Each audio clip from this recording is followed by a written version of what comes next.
Was serving as the state's attorney general, and he had opened an investigation into Jeffrey Epstein. You're looking at some of the property there. That's that massive mansion that sits on what used to be Zorro Ranch there in New Mexico. It's now land that's under new ownership.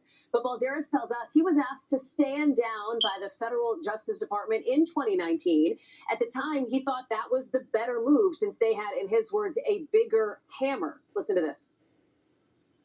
As soon as we began investigating in the summer of 19, we were contacted by the New York DOJ, and they asked us to stop interviewing some of the survivors that we were both targeting. And that was for reasons that they didn't want to create duplicate testimony and potentially put at risk the case. Did that seem reasonable to you? Yes, that's very common. You pick who's got the bigger hammer and you work together.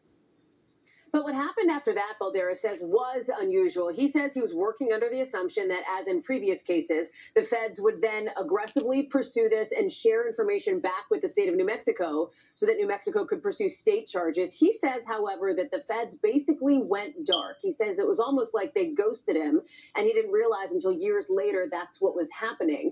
The Department of Justice, we reached out to the person who was helping to lead the Epstein investigation at the time, who did not respond to our request for comment. The Department of Justice, without getting into specifics, has told NBC News that they welcome the additional New Mexico investigations that are happening now, including one by the current Attorney General, that they stand ready to provide necessary assistance, and that if any of these investigations uncover potential federal crimes, they'll work closely with law enforcement partners to prosecute. Kate and St. Clair.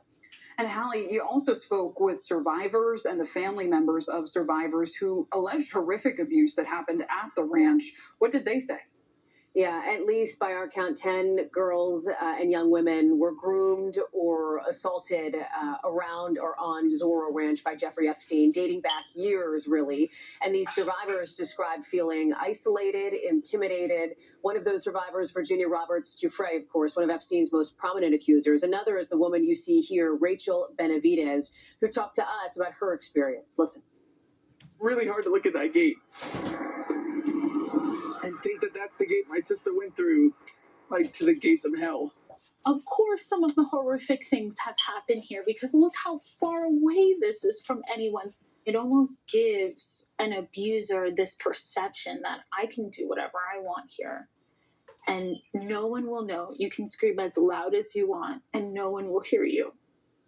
Sky and Amanda Roberts, they're the brother and sister-in-law of Virginia Roberts Giuffre. She is one of the people pictured there, one of the survivors. You see other pictures of women who survived abuse and assault at Epstein's ranch. There is now, just to give you a sense of what you're looking at, that's the gate. You see that barbed wire fence in the back? That's the gate, the fence, along the property, again, under new ownership now by a Texas real estate developer who wants to turn this land into a Christian retreat. Just out front sits that memorial with crosses, with signs.